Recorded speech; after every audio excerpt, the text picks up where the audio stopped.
শুনো, আমি আল্লাহর পক্ষ থেকে চূড়ান্ত সিদ্ধান্ত হয়ে গেছে, আমি আল্লাহর পক্ষ থেকে ফাইনাল ডিসিশন হয়ে গেছে।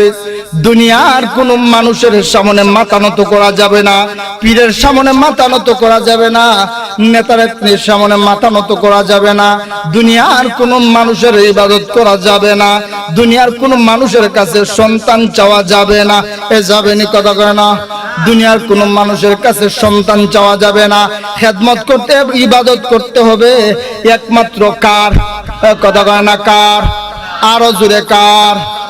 একমাত্র ইবাদত করতে হবে আল্লাহ রাব্বুল আমিনের। এরপর আল্লাহ রাব্বুল আমিন বলেন ওয়া বিল ওয়ালিদাইনি ইহসানা, এবং খেদমত করতে হবে কার? কথা কয় না কার? মাতা পিতার। কেমন খেদমত করতে হবে? ইহসানের সাথে খেদমত, ইহসানের খেদমত করতে হবে। এখন ইহসানের খেদমত কোনটা? শুধু তো মাতা পিতার আলোচনা শুনেন, মুখস্থ বলবেন হুজুর মাতা পিতার আলোচনা শুনতে শুনতে দুই গান বন্ধ হয়ে গেছে, আর কত শুনবো? ও ভাই, যতই শুনেন না কেন, সাগরে যদি আপনি মাছ ধরার জন্য জাল ফেলেন, আপনার মতো হাজার মানুষ জাল ফেললো, সাগরের মাছ কি শেষ হয়ে যায়? এই কথা কেন শেষ হয়ে যায়? শেষ হয় না। কোরআন হলো এমন একটা সমুদ্র, এই সমুদ্রে যত উলামায়ে কেরামের কাছে আলোচনা শুনবেন, একজনের কাছে না আরেকজনের কাছে নতুন নতুন কথা পাইবেনই। এই সমুদ্র এমন সমুদ্র, এইখান থেকে কোনোদিন শেষ হয় না। যেরকম ঠিক কিনা? আমার আলহামদুলিল্লাহি নাহমাদুহু ওয়া নাস্তাঈনুহু ওয়া নাস্তাগফিরুহু ওয়া নু'মিনু বিহি ওয়া নাতাওয়াক্কালু আলাইহি ওয়া নাউযু বিল্লাহি মিন শুরুরি আনফুসিনা ومن سيئات أعمالنا من يهده الله فلا مضل له ومن يضلله فلا هادي له ونشهد أن لا إله إلا الله وحده لا شريك له ونشهد أن سيدنا وسندنا وحبيبنا ومولانا محمدا عبده ورسوله أما بعد فأعوذ بالله من الشيطان الرجيم بسم الله الرحمن الرحيم وقضى ربك ألا تعبدوا إلا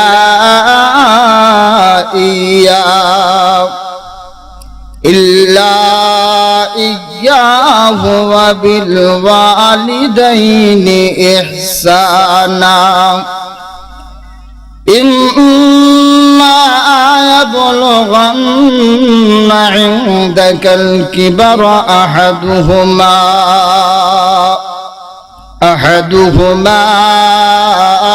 أو كلاهما فلا تقل لهما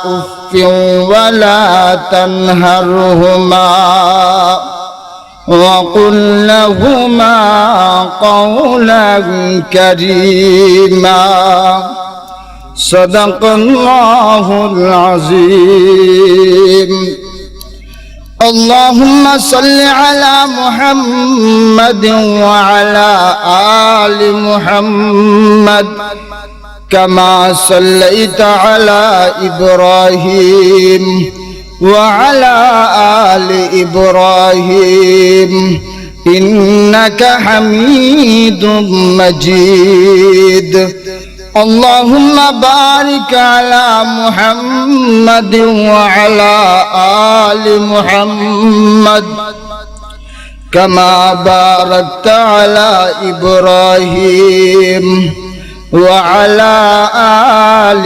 إبراهيم إنك حميد مجيد رخسار سے بنکا کا ذرا پردہ اٹھا دو رخسار سے بنکا کا ذرا پردہ اٹھا دو للہ مجھے حسن خدا داد دکھا دو للہ مجھے حسن خدا داد دکھا دو میں دور ہوں مجبور ہوں اے سید عالم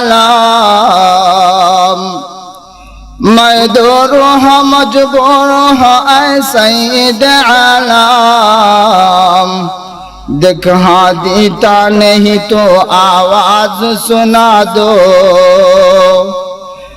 الفت میں برابر ہو وفا ہو کہ جفا ہو الفت میں برابر ہو وفا ہو کہ جفا ہو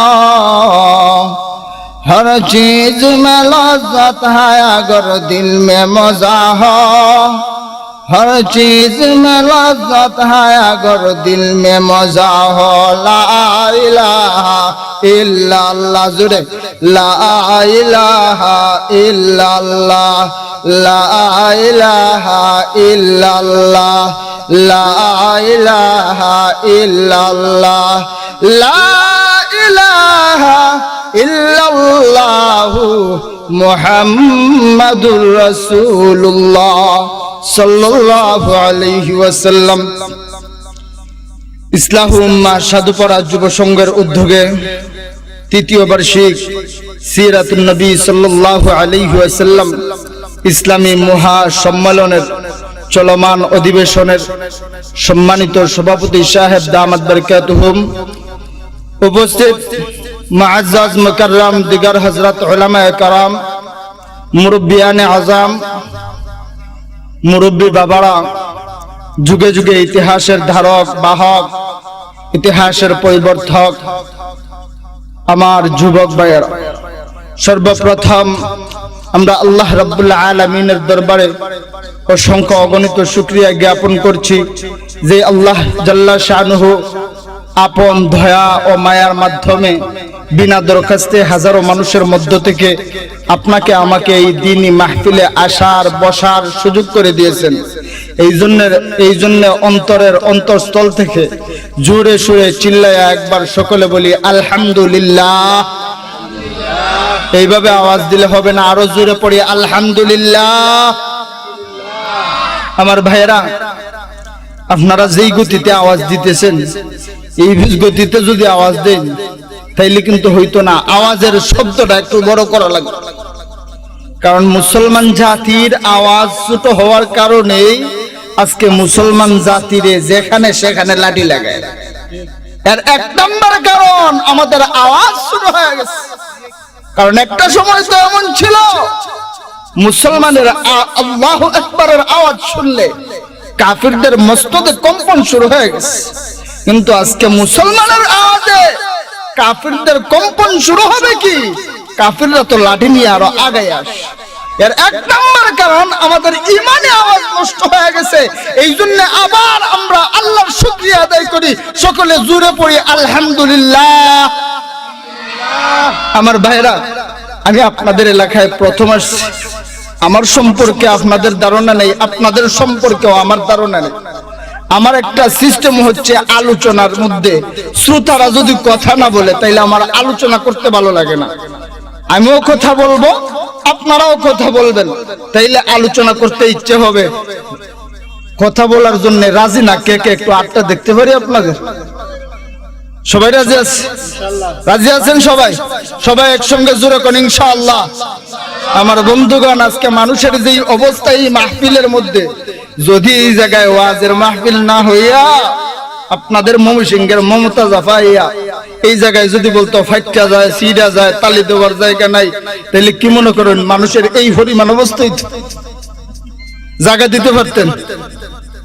ফাইটটা যায় কইলাই মানুষে কয় জায়গা দিবার আর কোনো ব্যবস্থা নেই।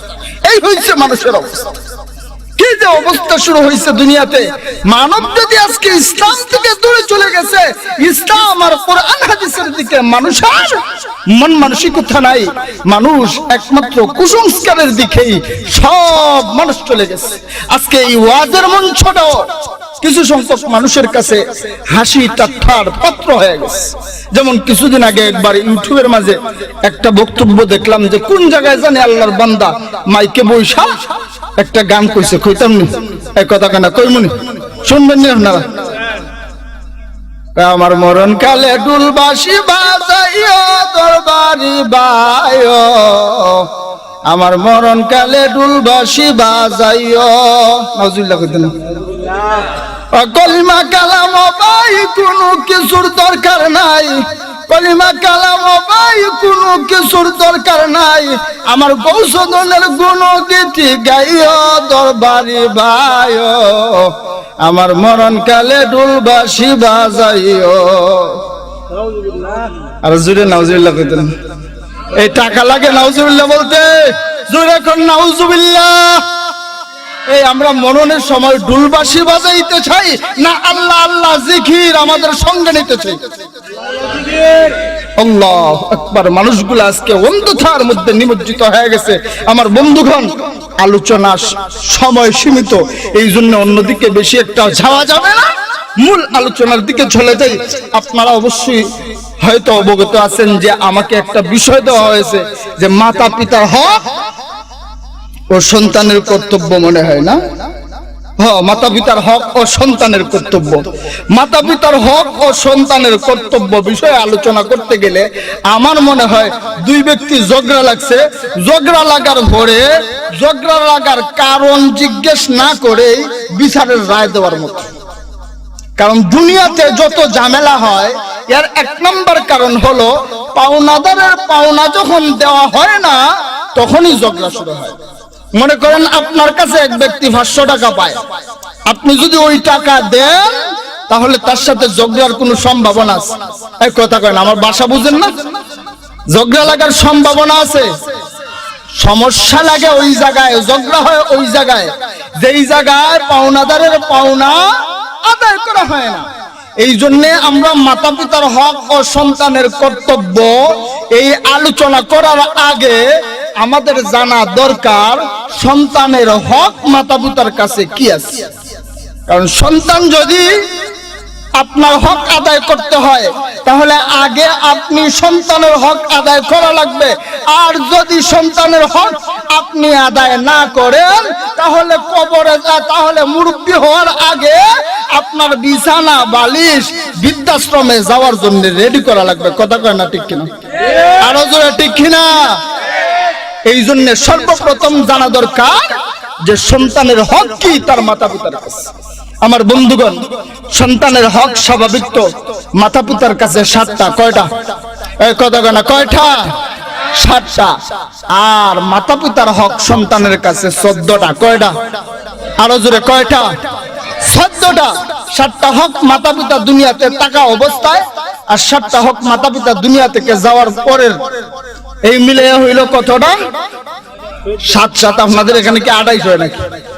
14টা। একটু জোরে কর না, কতটা? 14টা। তাইলে মরার পরের 7টা শুনতেন না আগের 7টা? আগের 7টা দরকার না? তাইলে আগে আমরা প্রথমে সন্তানের 7টা হক কি কি ওইটা আমরা শিখি। সন্তানের প্রথম নাম্বার হক হচ্ছে পিতার কাছে পাওনা যে আমার জন্য একজন আদর্শিত মা, দিনদার মায়ের ব্যবস্থা করেন। কিসের ব্যবস্থা? মায়ের ব্যবস্থা করেন। আপনি তো মিয়া বিয়ে করতে গিয়া সুরেতুন্ডে তালাশ করেন, সুরেতুনে গান গায়, কি মায়া লাগাইলা রে বন্ধু, কি মায়া লাগাইলা। এই মায়া লাগাউরা বন্ধু যদি আপনি খুঁজতে যান তাইলে আপনার সন্তান তো ডিস্কো মার্কা হবেই, আপনারা তো লাঠি দিবে, আপনার তো লাঠি খাওয়ার কাজ আগেই করছেন। কথা কয় ঠিক না? এই জন্য সর্বপ্রথম কাজ হলো আপনি আপনার সন্তানের জন্য একজন দিনদার, আল্লাহওয়ালা, পর্দাশীল নামাজি মায়ের ব্যবস্থা করেন। এইটা হচ্ছে সন্তানের 1 নম্বর পাওনা। 2 নম্বর পাওনা, সন্তান যখন পেটে আসে মায়ের কাছে, কার কাছে? কথা কয় না, মায়ের কাছে। মায়ের কাছে পাওনা হচ্ছে, মা আমি যখন আপনার গর্ভে, দয়া করে আপনার পেট পিঠ আপনি মানুষের সামনে দেখায়া বেহায়া নির্লজ্জের মতো চলাফেরা করবেন। আর আমরা তো কি অবস্থা, মহিলারা নাকে দেয় নাক পালিশ, টুট পালিশ, চোখ পালিশ, গাল পালিশ, ফাও পালিশ, ফেট পালিশ, যা আছে সব পালিশ লাগায় হাটকা যায় গান গেয়ে যায় না? কথা কয় না, যায় না? এই মহিলা মনে হয় আপনার এলাকায় নেই। এই আসেনি, কথা কেন আসেনি? কেউ কেউ আস্তে আস্তে মনে হয় ধরা খেয়েছে নিজে, যে বাড়িতে যদি যাই জোরে কইছো কেন, এই জন্য লাঠি দিব। আসেনি এই মহিলা, আছে। এই জন্য 2 নম্বর পাওনা হলো মায়ের কাছে। মা আমি যখন গর্ভে থাকি আপনার পেট পিঠ দেখা আপনি বাহার নির্লজ্জের মতো চলাফেরা করবেন। 3 নম্বর পাওনা, সন্তান যখন জন্ম নেয় সন্তানের ডান কানে আযান আর বাম কানে ইকামতের ব্যবস্থা করা। দেননি আপনারা, আসেননি? এই সন্তান জন্ম নিলে ডান কানে আযান আর বাম কানে ইকামত দেননি আপনারা? তাইলে 3 নম্বর পাওনা হলো ডান কানে আযান আর বাম কানে ইকামত দেওয়া। যদি ডান কানে আযান আর বাম কানে ইকামত দেওয়া হয়, অন্ততপক্ষে আশা করা যায় যে এই সন্তান নাস্তিক হবে না। জোরে কোন ঠিক কিনা? ও ভাইরা বন্ধুরা, আজকে মহিলারা, আগের মায়েরা 2টা 3টা 4টা বাচ্চা পর্যন্ত জন্ম দিছে, সিজারের প্রয়োজন হয় নাই। আজকে একটা বাচ্চা জন্ম দিতে সিজারে যায়। এই সিজার আসলো থেকে ইহুদি নাসারারা রিসার্চ করে দেখছে যে মুসলমানের বাচ্চাদেরকে ইহুদি বানানো যায় না, মুসলমানের বাচ্চাদেরকে খ্রিস্টান বানানো যায় না। কিন্তু কেন বানানো যায় না?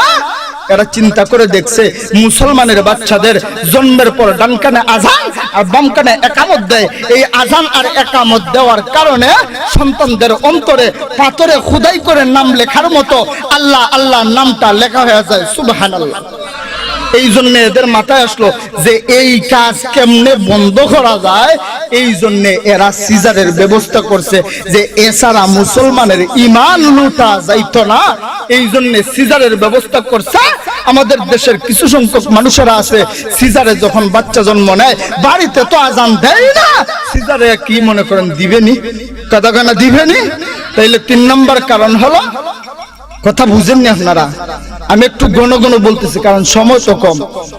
3 নম্বর কারণ হলো, কাজ হলো ডান কানে আযান বাম কানে ইকামত।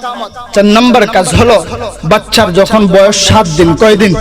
কথা কয় না, কয়দিন? 7 দিন। এই 7 দিনের সময় বাচ্চার মাথার চুলটা ফেলে ওই চুলের সাথে ওজন করে আপনি রূপা আল্লাহর রাস্তায় সদকা করে দিবেন। কি করে দিবেন? সদকা করে দিবেন। আর সন্তানের জন্য একটা সুন্দর নামের ব্যবস্থা করবেন। কি নামে? সুন্দর নামের ব্যবস্থা করবেন, দ্বীনি নাম, ইসলামী নাম, যাতে শুনলেই বোঝা যায় এটা মুসলমানের বাচ্চা।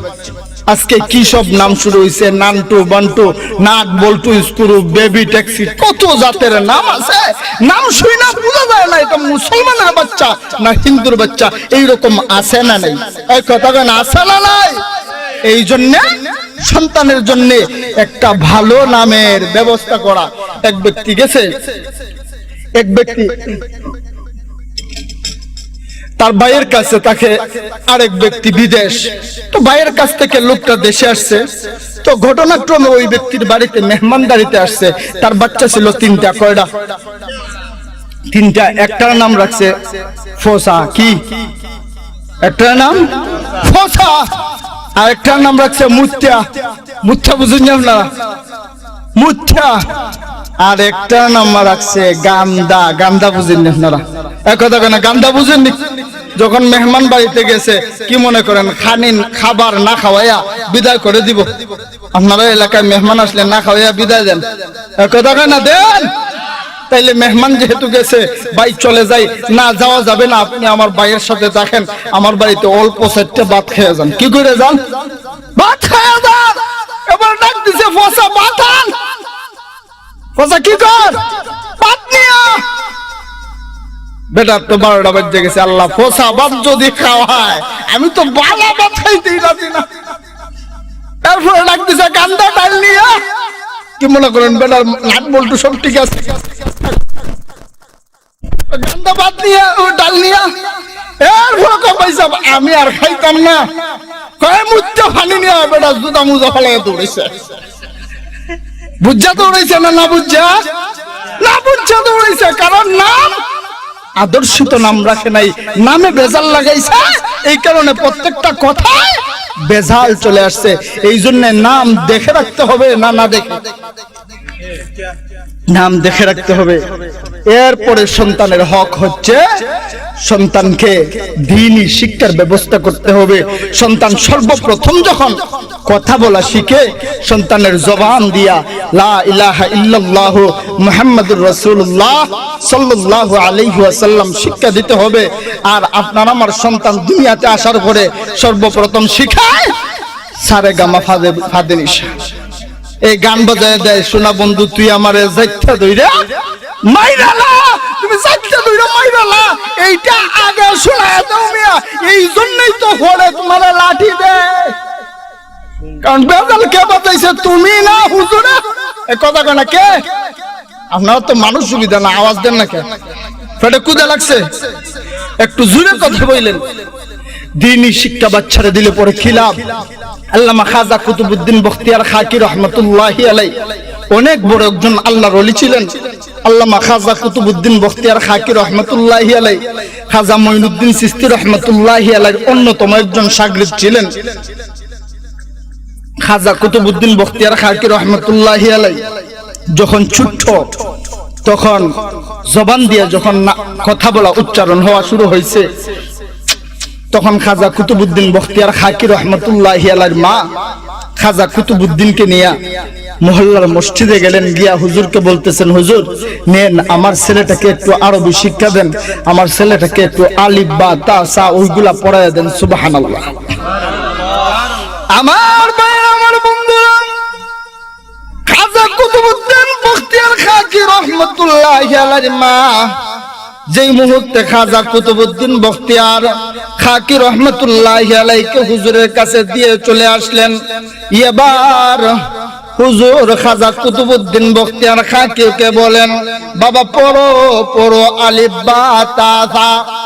খাজা কুতুবউদ্দিন বখতিয়ার খাকি ছোট্ট শিশু ডাক দিয়ে বলেন, হুজুর না না না গো হুজুর না, আমি আলিফ বা তা সা পড়ব না হুজুর, আমি আলিফ বা তা সা পড়ব না, আলিফ লাম মিম পড়েন। আল্লাহু আকবার। ছোট্ট বাচ্চা খাজা কুতুবউদ্দিন বখতিয়ার খাকি রহমাতুল্লাহি আলাইহি ওই ছোট্ট শিশু যখন সূরাতুল বাকারার প্রথম আয়াত আলিফ লাম মিম থেকে পড়া শুরু করলেন, হুজুর বলেন পড়ো পড়ো বাবা পড়ো, আমার শুনতে বড় মজা লাগে, পড়ো পড়ো। কিতাবের ভিতরে পাওয়া যায় খাজা কুতুবউদ্দিন বখতিয়ার খাকি রহমাতুল্লাহি আলাইহি শুধুমাত্র সূরা বাকারা তেলাওয়াত করেন নাই, আল্লাহর কোরআনের 1 পৃষ্ঠা 2 পৃষ্ঠা 1 পারা 2 পারা তেলাওয়াত করেন নাই। খাজা কুতুবউদ্দিন বখতিয়ার ওই ছোট্ট শিশু এক জায়গায় বসে আল্লাহর কোরআনের 15 পারা তিলাওয়াত করে নিলেন। আরো জোরে সুবহানাল্লাহ। আল্লাহর ওলি এবার হুজুর ডাক দিয়ে বলেন, ও কুতুবউদ্দিন তোমার মা আমার সাথে কেন হাসি ঠাট্টা করলেন, কেন মজা করলেন? তুমি তো আল্লাহর কোরআন তেলাওয়াত করতে পারো, কিন্তু তোমার মা কেন আমার কাছে তোমাকে আলিফ বা তা সা পড়ানোর জন্য পাঠাইলেন?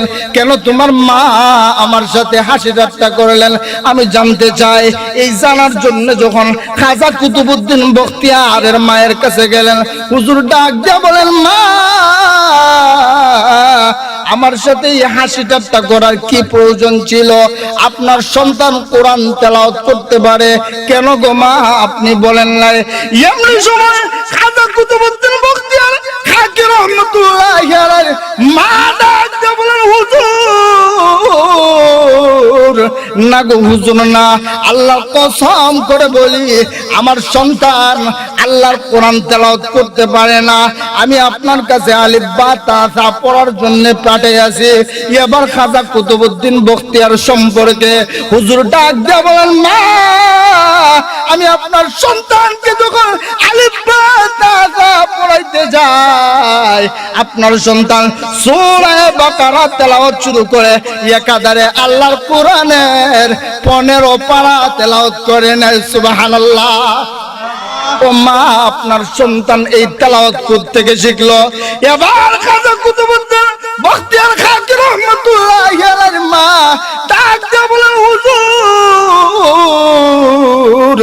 আমি দুনিয়ার অন্যান্য মায়ের মতো মা না গো নবীজি, মা না গো হুজুর, আমি একজন কোরআনের হাফেজা। আল্লাহু আকবার, আয় জোরে আল্লাহু আকবার। হুজুর আমি একজন কোরআনের হাফেজা। হুজুর আমার সন্তান কুতুবউদ্দিন যখন আমার গর্বে, আমি গান বাজনা শুনবো দূরের কথা, গান বাজনার দ্বারে কাছেও যাই নাই, আমি বেপরদা ভাবে চলাফেরা করি নাই। আল্লাহর ওলি আমার কুতুবউদ্দিন যখন আমার গর্বে, আমি ঘরের কাজ করতে গিয়ে আল্লাহর কোরআন তেলাওয়াত করি। আমার সন্তান ভূমিষ্ঠ হওয়ার পর আমার সন্তানকে আমি যখন দুধ পান করাই, দুনিয়ার অন্যান্য মাদের মতো আমি আমার সন্তানকে দুধ পান করাই না। আমার দুধ পান করানোর সিস্টেমটা ভিন্ন। আমি যখন আমার কুতুবউদ্দিনকে দুধ পান করাই, তখন আমি আল্লাহর কোরআনের তেলাওয়াত করি। আমার মনে হয় আল্লাহর কোরআনের তেলাওয়াতের আসর আমার সন্তানের গায়ে পড়েছে। সুবহানাল্লাহ।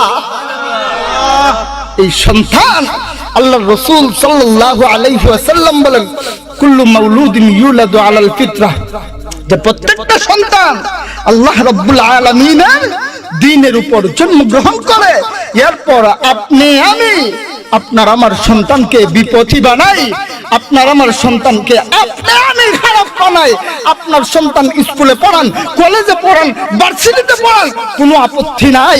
অন্তত পক্ষে আপনার সন্তানটা দুনিয়াতে আসার পরে আপনি আপনার সন্তানটাকে দ্বীনি শিক্ষা দেন। আপনার সন্তানটাকে যদি আপনি দ্বীনি শিক্ষা দেন, তাহলে আপনার সন্তান যখন আপনার জানাজা পড়াবে, আপনার সন্তান জানাজা পড়ানোর জন্য যখন আল্লাহু আকবার বলে হাতটা উঠাইবে, আল্লাহু আকবার বলে হাতটা উঠানোর সাথে সাথে আল্লাহ রাব্বুল আলামিন বলবেন, আমি তার মাতা পিতার সমস্ত জিন্দেগির গুনাহ মাফ করে দিলাম। সুবহানাল্লাহ। সুবহানাল্লাহ। জি আস্তে আস্তে সুবহানাল্লাহ করে মানুষগুলোর মনে ফেটে ক্ষুধা লাগছে। আমার কি হেঁটে কুদা লাগছে? তাইলে মমি সিং কি সুবহানাল্লাহ জুড়ে করলে টাকা দেওয়া লাগে? এক কথা কয় না? হ্যাঁ, এনে যদি গুরু গাঞ্জা মানাইলা কি দিয়া কি মনে করেন? আওয়াজ কম হইতো আপনারা? এই আওয়াজ কম হইতো? তাইলে সুবহানাল্লাহর আওয়াজ এত আস্তে আস্তে কেন? সুবহানাল্লাহর আওয়াজ যদি আপনি জোরে দেন লাভ কি? একবার যদি আপনি সুবহানাল্লাহ পড়েন, আপনার নামে আল্লাহ রাব্বুল আলামিন জান্নাতের ভিতরে একটা গাছ লাগায় দেয়। সুবহানাল্লাহ। তাহলে সুবহানাল্লাহর আওয়াজ একটু জোরে দেওয়া যাবে? কথা কেন? একটু জোরে দেওয়া যাবে? একটু জোরে জোরে সুবহানাল্লাহর আওয়াজটা দেওয়ার চেষ্টা করেন, যাতে করে আপনারা আওয়াজ শুনে বাড়ি ঘর থেকে কিছু মানুষ আসে। আর আপনারা যে গতিতে আওয়াজ দেন, এরা তো ঘরে থেকে চিন্তা করবো যারা গেছে এরা মনে হয় বালিশ আর বিছানার সাথে নিয়ে গেছে। বালিশ বিছানা যারা এত আস্তে আওয়াজ দেওয়ার কথা না। এই জন্য আওয়াজ একটু জোরে দেওয়া লাগবে, যাতে করে বাড়ি ঘর থেকে একটু মানুষ আসে। তো আমার বন্ধুগণ, মাতা পিতার কাছে সন্তানের 7টা পাওনা। কয়টা পাওনা? 7টা পাওনা। এই 7টা পাওনা বললাম। 1 নম্বর পাওনা কি? এক কথা কয় না? এরা তো ওয়াজ সাথে নেওয়ার জন্য কেউ আইছে না, সব আইছে যে ওয়াজ শুননা প্যান্ডেলের ভিতরে রেখে দেব, সাথে নিয়ে যেতাম না। এই সাথে নেওয়ার জন্য কেউ আসেন নাই? নিয়ে যাওয়ার ইচ্ছা আছে? তাইলে 1 নম্বর পাওনা কি? দিনদার মায়ের ব্যবস্থা করা। কি করা? দিনদার মায়ের ব্যবস্থা করা। 2 নম্বর পাওনা, মায়ের গর্ভে থাকা অবস্থায় মা বেপরোয়া ভাবে চলাফেরা না করা। 3 নম্বর, সন্তান ভূমিষ্ঠ হওয়ার পর কি করা? সন্তান ভূমিষ্ঠ হওয়ার পর ডানকানে আযান, বামকানে ইকামত। এরপর 4 নম্বর হচ্ছে 7 দিনের সময় চুলটা মুন্ডন করে ফেলে ওজন করে রুফা সদকা করা এবং সুন্দর একটা নামের ব্যবস্থা। 6 নম্বর সুন্দর একটা নামের ব্যবস্থা করা। আর 7 নম্বর বাচ্চাটাকে দ্বীনি শিক্ষায় শিক্ষিত করা। কি শিক্ষা দেওয়া? দ্বীনি শিক্ষা দেওয়া, কোরআন হাদিসের শিক্ষা দেওয়া। তাইলে সন্তানের পাওনা কয়টা? 7টা। আপনি যদি এই 7টা হক সন্তানের পালন করে থাকেন, তাইলে আপনি সন্তানের কাছে খেদমত পাওয়ার আশা করবেন। আর না হয় আপনার বৃদ্ধাশ্রমের ঠিকানাটা আগে আপনি রেডি করে রাখা দিয়ে। কথা কয় না ঠিক কিনা? এই জন্য আগে এই 7টা হক আদায় করা লাগবে কিনা? কারা কারা রাজি আছেন আদায় করার জন্য? আল্লাহ সবাইকে তুমি কবুল করো, সকলে বলুন আমিন। আমার বন্ধুগণ, এবার পিতা মাতার সন্তানের কাছে পাওনা কয়টা? 14টা। কয়টা? 14টা। মরার পরে 7টা আর মরার আগে 7টা। 7 সাথে আপনাদের এখানে কত হয়? 14। তাইলে আমরা আলোচনা করব মরার আগের 7টা আর মরার পরের একটা আলোচনা করব সাথে, যদি সময় দেয় তো। মরার পরেরটা আগে খুঁজেলাই, সময়ের দরকার নাই। মরার আগের পাওনাটা হচ্ছে, মরার পরের পাওনাটা হচ্ছে আপনার মাতা পিতা যখন দুনিয়া থেকে চলে যাবে, আপনি মাতা পিতার হয়ে মাতা পিতার নামে আল্লাহকে ওয়াস্তে সদকা করবেন।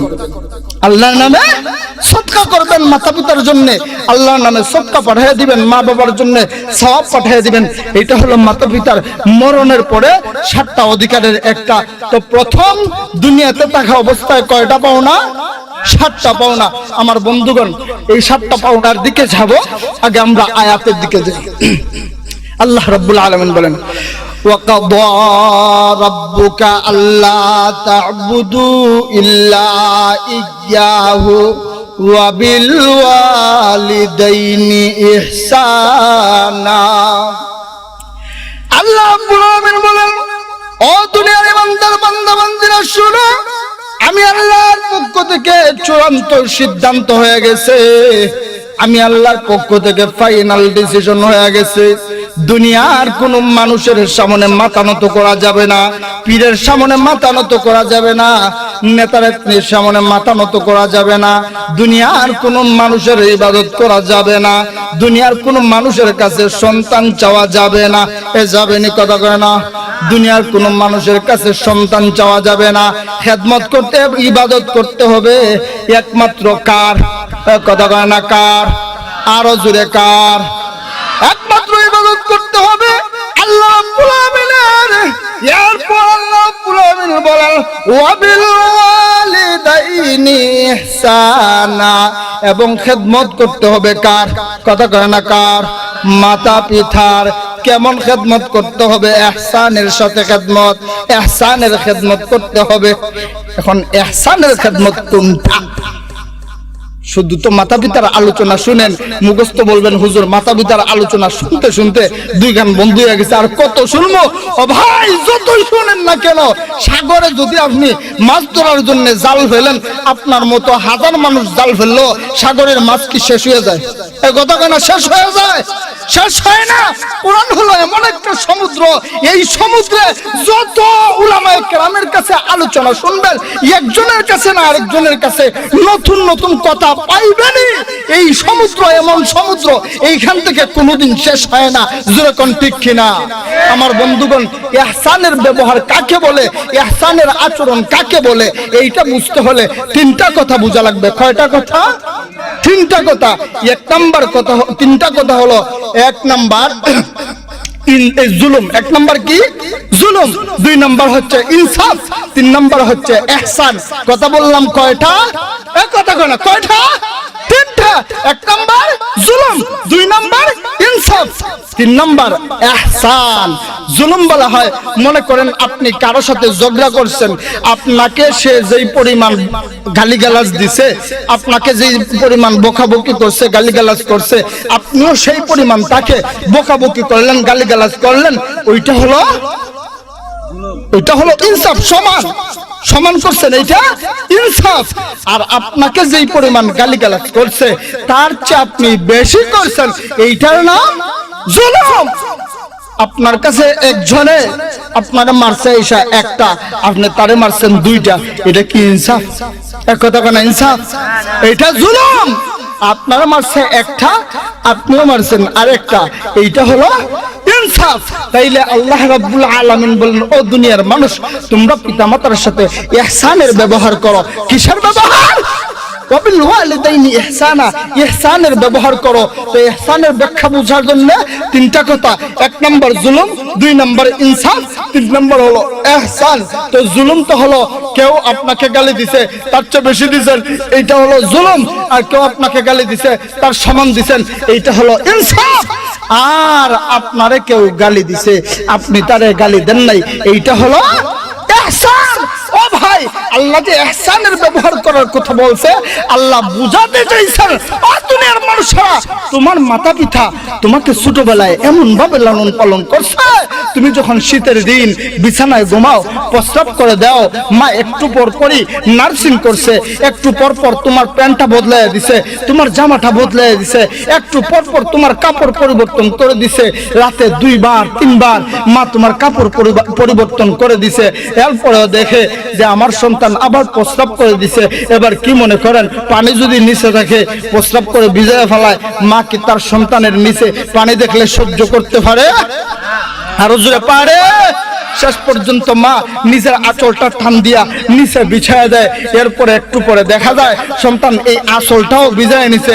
শেষ পর্যন্ত মা বলে, বাবা তোমার জন্য আর কোনো কাপড় না থাকলেও সর্বশেষ ঠিকানা আমার বুকটা এখনো আছে। কথা কেন ঠিক আছে? মা বুকের উপরে উঠায় নেয়, আপনি একটু কান্দেন আমি একটু কান্দি। আমার মা ছোটবেলায়, আপনার মা ছোটবেলায় আপনাকে আমাকে কুলে নিয়ে বের হয়ে গেছে, আব্বা ঘুমায় আছে কিন্তু মা তো ঘুমায় না, মা আরামের বিছানা ছেড়ে দিয়া বের হয়ে গেছে। আপনি অসুস্থ, আমি অসুস্থ, আমার বাবা বাজারে গেছে, বাবার জুতার দরকার আছে, বা বাবার শরীরে সর্দি জ্বর কাশি এইগুলো আছে। আমার বাবা যদি নিজের জন্য ঔষধ নেয়, সন্তানের জন্য ঔষধ নিতে পারে না, এখন বাবা কি করে?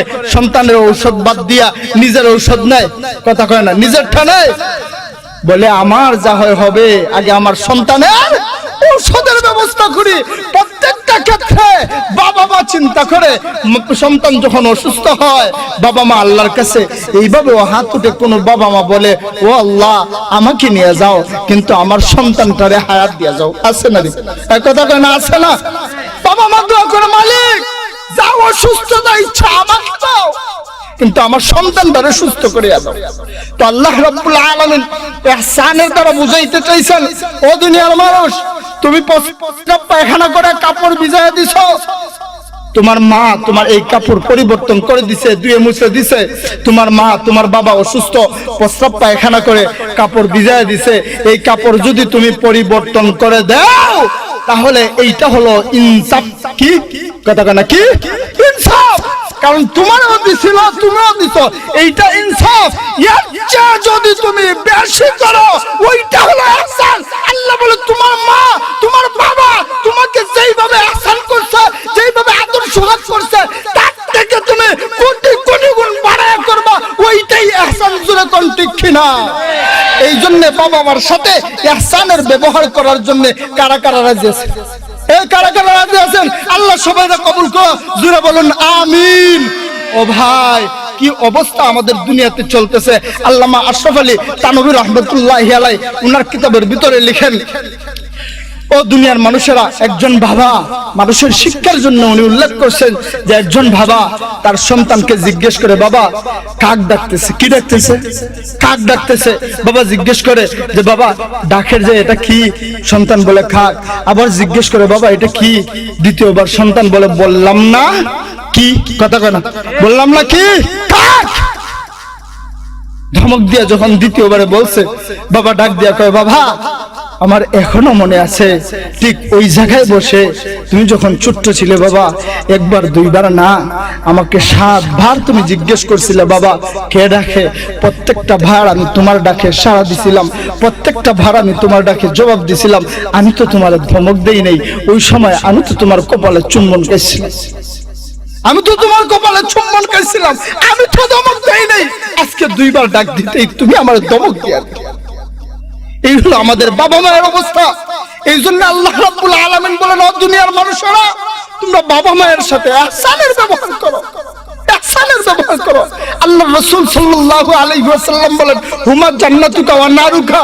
ও দুনিয়ার যুবকেরা, ও দুনিয়ার যুবকেরা, ভালো করে শুনে রাখো, তোমার মা, তোমার বাবা, এরা তো তোমার জন্য জান্নাত, এরা তো তোমার জন্য জাহান্নাম। তুমি যদি তোমার বাবা মারে সন্তুষ্ট করতে পারো, তাইলে আল্লাহ বলেন আমি তোমারে আমার জান্নাতে পাঠিয়ে দেব। সুবহানাল্লাহ। আর যদি তোমার বাবা মা সন্তুষ্ট থাকে, তুমি যদি 1000 বার গিয়ে কাবা করে জিয়ারত করো, কিন্তু তোমার এই জিয়ারত আমি আল্লাহ কবুল করব না, তোমার ঠিকানা হবে জাহান্নাম। যেরকম ঠিক আমার বাবা, আমার বন্ধুরা, এক যুবক একমাত্র সন্তান, বাবা মার বিয়ে করে একজন সুন্দরী বধূ গড়ে নিয়ে আসছে। সুন্দরী বধূ গড়ে নিয়ে আসার পর কিছুদিন পর দেখা যায় বউ আর মায়ের মধ্যে ঝগড়া হয়। আপনাদের সমাজে আসেনি? এক কথা কয় না, আসেনি? শাশুড়ি আর বৌমার মধ্যে ঝগড়া। সন্তান প্রাথমিক অবস্থায় যখন বৌমার শাশুড়ির ঝগড়া দেখে, তখন মাকে গালিগালাজ করে। নাফরমান সন্তান কিছুদিন যাবার পর ওই স্ত্রীটা বলে, স্বামী, আমি যদি আপনার ঘর করতে হয়, আমার সাথে যদি সংসার করতে হয়, এই বাড়ি ত্যাগ করেন, আমি আপনার বাবার বাড়ি থাকবো না, আমাকে নিয়ে আমার বাবার বাড়ি চলে যান। নিজের বাবার বাড়ি যখন চলে গেছে, কিছুদিন পর শ্বশুর পাঠায় দিছে সৌদি আরব। কোথায়? কথা কয় না, কোথায়? সৌদি আরব। কথা বুঝেন না আপনারা? সৌদি আরব পাঠাইয়া দিছে। দীর্ঘ 10টা বছর চলে গেছে, বাবা মার সাথে কোনো খবর নাই, বাবা মার কোনো খবর রাখে না। কাবা ঘর জিয়ারত করতে গেছে, হজ করতে গেছে, ঘটনাক্রমে এক আল্লাহর ওলির সঙ্গে সাক্ষাৎ। আল্লাহর ওলিকে ডাক দিয়ে জিজ্ঞেস করে, হুজুর, আমি কাবা ঘর তাওয়াফ করতেছি, কিন্তু আমার যেন ইবাদত করতে মজা লাগে না। কি লাগে না? কথা কয় না, কি লাগে না? মজা লাগে না। আল্লাহর ওলি জিজ্ঞেস করেন, তোমার মা আসেনি, তোমার বাবা আসেনি? কয়, হুজুর আছে, জানতাম, কিন্তু আজকে 10 বছর থেকে তাদের সাথে কোনো যোগাযোগ নাই। আল্লাহর ওলি বলেন, ওই নাফরমান, আগে তোর বাবা মার কাছে যা, কারণ বাবা মা যদি তোর উপর অসন্তুষ্ট থাকে, তোর নেক আমল কোনদিন আল্লাহ রাব্বুল আলামিনের দরবারে কবুল হবে না। আকাশ আর জমিনের মধ্যখানে ঝুলন্ত অবস্থায় থাকে। এবার ওই সন্তান মনে মনে, বাবা, যে এবার বাড়িতে গেলে বউ থাকুক আর যাক, আগে বাবা মারে গিয়া কি করবো? কথা কেন, কি করবো? দেখবো, আগে বাবা মার সাথে গিয়ে দেখো। ওই নাফরমান যুবক বাড়িতে আসার পর বাবা মার সঙ্গে দেখা করার জন্য বের হয়ে গেছে। নিজের এলাকায় যাবার পর নিজের বাড়ি কোথায় এইটাও ঠিক মতো ধারণা নাই, এলাকার মানুষেরাও ঠিক মতো তারে চিনে না। কিছু সংখ্যক মানুষকে জিজ্ঞেস করে, ওনার বাবার নাম জিজ্ঞেস করে, মনে করেন আব্দুর রহমান, জিজ্ঞেস করে আব্দুর রহমান নামের যে একটা লোক ছিল, উনি আসেনি? লোকেরা ডাক দেয়া কয়, ভাই না, উনি তো নাই। কি হয়েছে ওনার? জানো না, উনার ক্যান্সার হয়ে গেছিল, উনি অসুস্থ মানুষ, উনার খাবার দাবার চিকিৎসার ব্যবস্থা করার মতো কেউ নাই, উনি খাবার দাবার ব্যবস্থা করার মতো কোনো মানুষ নাই। শেষ পর্যন্ত আল্লাহর বান্দা ভিক্ষা করত, আমরা ভিক্ষা দিতাম, আমাদের কাছ থেকে দান খয়রাত নিয়ে আল্লাহর বান্দা চিকিৎসার ব্যবস্থা করত। শেষ পর্যন্ত দুঃখে দুঃখে উনি মারা গেছে। কি মনে করেন সন্তানের মনে আঘাত লাগে কিনা? এক কথা করেন, আঘাত লাগে কিনা? এবার সন্তানের অন্তরে আঘাত লাগতেছে।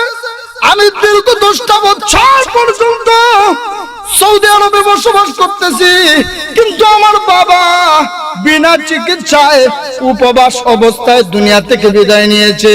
আমার মায়ের কাছে কিভাবে গিয়ে আমার মুখটা দেখায়? এবার সন্তান এক পা সামনে যায় আর এক পা পিছনে যায়। যাইতে যাইতে যখন মায়ের বাড়িতে পৌঁছে গেছে, এবার সন্তান বাড়ির থেকে ডাক দিয়া বলে, মা। সন্তান মা বলে যখন ডাক দিও, মাকে 2 জন দাঁড় করাইতে হয়, কিন্তু মা ঘরের ভিতর থেকে লাফ দিয়ে দাঁড়িয়ে বলে, তুমি কে গো? এত সুন্দর মধুর ভাষা আমাকে ডাক দিলা, তবে আমার বুঝতে বাকি নাই, তুমি মনে হয় আমার কলিজার টুকরা সন্তান হবে, আসো ভিতরে আসো। সন্তান যখন মায়ের সামনে যায়, মা সন্তানটাকে টান দিয়া বুকের ভিতরে নেয়। এবার সন্তান ডাক দিয়ে বলে, মা, দীর্ঘ 10টা বছর পর্যন্ত আপনাদের কোনো খবর নিলাম না গো মা, আমার বাবা বিনা চিকিৎসায় দুনিয়াতে থেকে চলে গেছেন। আমি আসার পর আমাকে জিজ্ঞেস করা উচিত ছিল আমি কোথায় ছিলাম, কেন আপনাদের খবর নিলাম না। এমন সময় মা ডাক দেয়, বাবা শোনো, কোন মা বাবা তার সন্তানকে লালন পালন করার উদ্দেশ্যে, মা বাবাকে খেদমত করার উদ্দেশ্যে লালন পালন করে না। প্রত্যেকটা মা বাবা তার সন্তানকে লালন পালন করে ওই উদ্দেশ্যে আমার সন্তানটা যেন বেঁচে থাকে। আল্লাহু আকবার। আমার বন্ধুগণ, আল্লামা হাকিম আখতার সাহেব রাহমাতুল্লাহি আলাইহি লিখেন, ও দুনিয়ার মানুষেরা, দুনিয়ার মাঝে একটা মাত্র গুনাহ, যেই গুনার শাস্তি আল্লাহ রাব্বুল আলামিন দুনিয়াতে নগদ দিয়ে দেন, এইটা হলো মা বাবাকে কষ্ট দেওয়া। কি করা? কথা কয় না, কি করা? মা বাবাকে কষ্ট দেওয়া। আল্লামা হাকিম আখতার সাহেব রাহমাতুল্লাহি আলাইহি লিখেন, আমি এক মসজিদে নামাজ পড়তে গেলাম। আমি গিয়ে দেখি একটা সুন্দর যুবক অত্যন্ত সুন্দরভাবে নামাজ আদায় করছে। যুবকটার নামাজ দেখে আমার বড় পছন্দ লাগছে। নামাজ শেষ হওয়ার পর হাকিম আখতার সাহেব রাহমাতুল্লাহি আলাইহি ওই যুবকটাকে হাত দিয়ে ডাকলেন, ডাক দিয়ে জিজ্ঞেস করেন, বাবা তুমি অত্যন্ত সুন্দর নামাজ পড়লা, ভালো লাগছে, কিন্তু তোমার হাতটা কাপড় দিয়ে কেন বাঁধা জানতে চাই। যুবকটা ডাক দিয়া বলে, হুজুর আমার হাত কাপড় দিয়ে বাঁধা ওই কারণে, কারণ আমার হাত পছন্দ হচ্ছে। কি করছে? কথা কয় না, কথা কয় না, কি করছে? পছন্দ হচ্ছে। আমার হাত যদি বেঁধে না রাখি তাহলে দুর্গন্ধ ছড়াবে, কেউ মসজিদের ভিতরে নামাজ পড়তে পারবে না, এই জন্য হাতটা বেঁধে নামাজ পড়ি। আল্লাহ বলেন, তুমি চিকিৎসা করাও না কেন? যুবক ডাক দিয়া বলে, হুজুর ভারতবর্ষে পাকিস্তানে কোনো চিকিৎসক বাকি নাই, আমি প্রত্যেকটা চিকিৎসকের কাছে গেলাম, আমার সমাধান হয় নাই গো হুজুর। আমার বিশ্বাস হয়ে গেছে আকাশের নিচে জমিনের উপরে সমস্ত ডাক্তার যদি এক হয়ে যায় তবুও আমার হাত ভালো হবে না। আল্লাহর ওলি জিজ্ঞেস করেন, কি কারণ জানতে চাই, কিভাবে এই অবস্থা হলো? যুবকরা ডাক দিয়ে বলে, হুজুর আমি মায়ের একমাত্র সন্তান, আমার মা আমাকে অত্যন্ত কষ্ট করে লালন পালন করেছেন, আমার মা কষ্ট করে আমাকে লেখাপড়া করেছে। আমি যখন কলেজের মধ্যে লেখাপড়া করি গো হুজুর, এমত অবস্থায় একটা সুন্দরী মেয়ের সঙ্গে আমার সম্পর্ক হয়ে যায়। মায়ের অজান্তে আমি মেয়েটাকে বিয়ে করে নেই। কিছুদিন পর যখন মেয়েটাকে নিয়ে বাড়িতে আসলাম, আমার মা পুত্র বধূ হিসাবে মেনে নিলেন, কিন্তু ওই সুন্দরী মহিলা আমার মাকে মা বলে মেনে নিতে রাজি নাই। কিছুদিন যাইতে না যাইতে আমার মা আর আমার স্ত্রীর মধ্যে ঝগড়া লাগে। আমি আয়শা যখন দেখি ঝগড়া চলতেছে, আমি মাকে গালিগালাজ করি। আরেকদিন যখন আসলাম, এসে আমার মাকে আঘাত করলাম, চিল্লাই তো নাউজুবিল্লাহ, আমার মাকে আঘাত করলাম। যখন মায়ের গায়ে আঘাত করলাম, মা জমিনের মধ্যে পড়ে আকাশের মালিক আল্লাহ রাব্বুল আলামিনের কাছে ডাক দেয়া বলে, মালিক এত কষ্ট করে সন্তানটা লালন পালন করলাম, ওই সন্তান আজকে আমি মায়ের গায়ে হাত উঠেছে। আল্লাহ আমার সন্তানের হাতটা পচাইয়া দিবা। কি করবা? কথা কানা, কি করবা? পচাইয়া দিবা। আপনারা কি মনে করেন বাকি আসেনি? কথা কানা বাকি আসেনি? আল্লাহ বলছে বদ্ধ করবে বা নেক করবে, দুইটাই কবুল, কোনো বাধা নাই। আল্লাহ কবুল করে নিছে। এরপরে বলে, রে সন্তান, আমার আল্লাহ যেন তোরে আমার জানাজা পড়ার মতো তৌফিক না দেয়। যুবকরা ডাকতে বলে, হুজুর কিছুদিন যাওয়ার পর আমি অফিসে ডিউটি করতেছি, হঠাৎ খবর গেল আমার মা দুনিয়াতে নাই, আমার মা দুনিয়াতে নাই।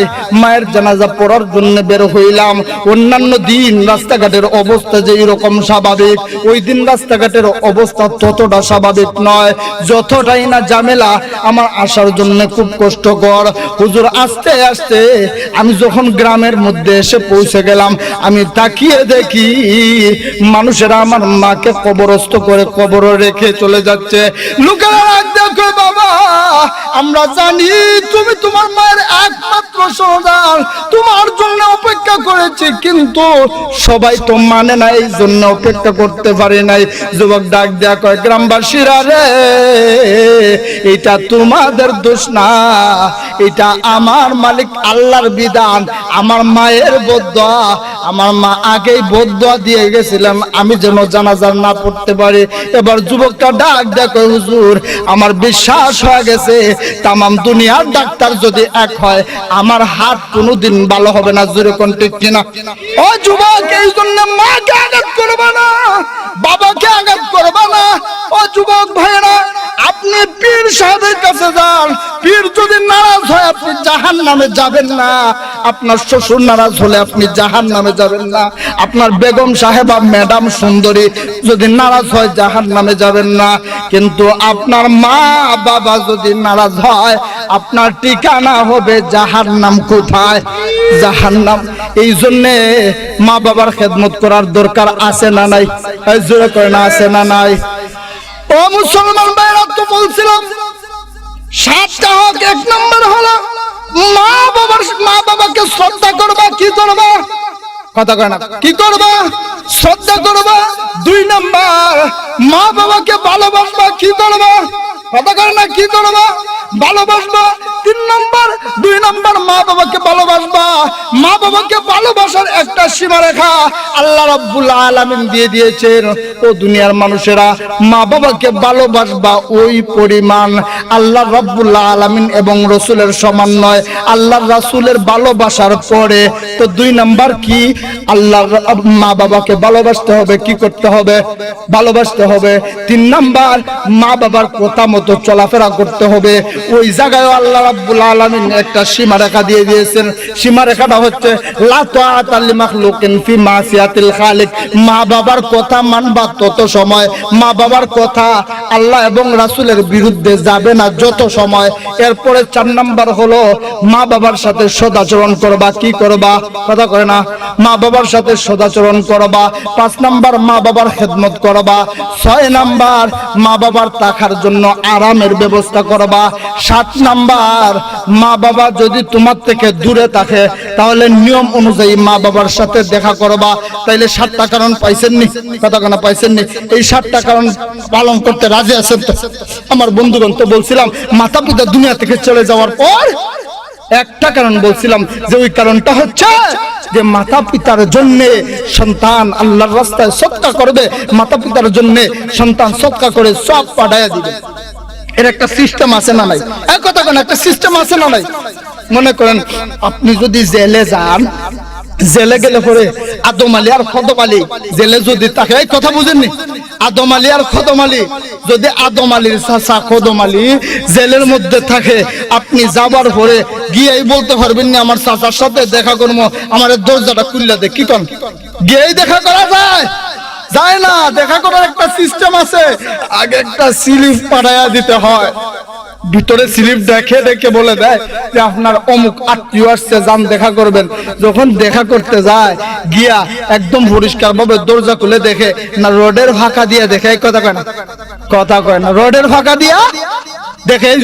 এত আস্তে কথা কয়, মানে বন্দুক দিয়ে গুলি করতাম, বন্দুক চোর নাই সাথে। একটু জোরে কোন, কি দিয়ে দেখা করে? রোডের ফাঁকা দিয়ে দেখা করে। দেখা করতে গিয়ে দেখা যায় চাচাও কাঁদে, বাতি যাও কাঁদে না, হ্যাঁ হ্যাঁ করে কাঁদে ভালোবাসার কারণে। এই দেখার একটা সিস্টেম আছে। স্বাভাবিক পদ্ধতিতে গিয়ে দেখা করা যায় না। আপনার আমার বাবা মা যখন দুনিয়া থেকে কবরে চলে যায়, ওই জায়গায় বাবা মার জন্য পাঠানোর একটা সিস্টেম আছে। যেইভাবে দুনিয়াতে জেলা সিস্টেম আছে, ওইভাবে কবরেও একটা সিস্টেম আছে। আপনার বাবা মার সাথে আপনি ভালো আচরণ করতে পারেন নাই, বাবা মার খেদমত করতে পারেন নাই, আপনার আগে টাকা ছিল না, এখন টাকা আছে। আপনি যখন সদকা করবেন, আল্লাহর রাসূল সাল্লাল্লাহু আলাইহি ওয়াসাল্লাম বলেন আল্লাহ রাব্বুল আলামিন সওয়াবটা ফেরেশতাদের মাধ্যমে বাবা মার কবরে পৌঁছায় দেয়। সুবহানাল্লাহ। এবার বাবা মার কাছে যখন নিয়ে যায়, বাবা মা বলে এই সব কোত্থেকে আসলো? বাবা মারে ডাক দেয়া কয় আপনার সন্তান পাঠাইছে। বাবা মা এবার মনে মনে আনন্দিত হয়ে বলে যাক, দুনিয়াতে খেদমত করছে না, এখন মহা বিপদের ঘাটিতে তো আমার জন্য পাঠাইছে। আল্লাহ, আমি আমার সন্তানের উপর সন্তুষ্ট, তুমিও সন্তুষ্ট হয়ে যাও, তুমিও আমার সন্তানকে মাফ করে দাও। আল্লাহ বলেন সাথে সাথে আমি আল্লাহ তার সন্তানকে মাফ করে দিই। সুবহানাল্লাহ। ওই